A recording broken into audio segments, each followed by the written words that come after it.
Hello everyone and welcome back to KnowHow. Today we are going to tackle a common issue that many Excel users face, dealing with those empty rows that cluster up your spreadsheet. Knowing how to efficiently remove these empty rows can save you a lot of time and frustration.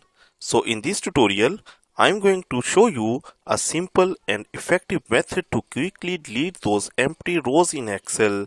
So let's dive right in. Don't forget to subscribe now and press the bell icon for more videos.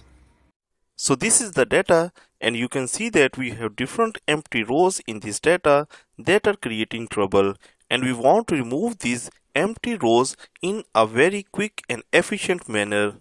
For this purpose, first I have to select this data. To select this data, first I will go to the first cell and then I will scroll down right till the end, and I will press shift and then left click to select all the data. After selecting the data, I will press F5 to go to special.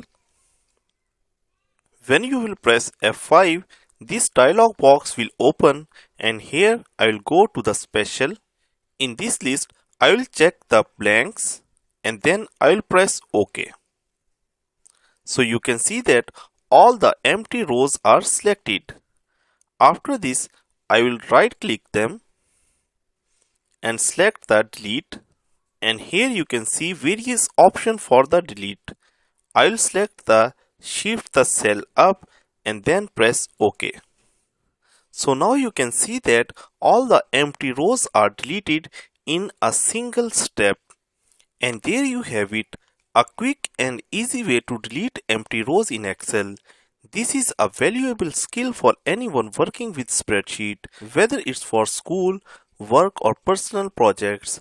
I hope this tutorial has been helpful to you, and if you found this helpful, please don't forget to give it a thumbs up and subscribe to KnowHow for more Excel tips and tricks. If you have any questions or if there's a specific Excel topic that you would like to see covered in future videos, please leave a comment below. Thanks for watching and I will see you in the next tutorial. Happy excelling!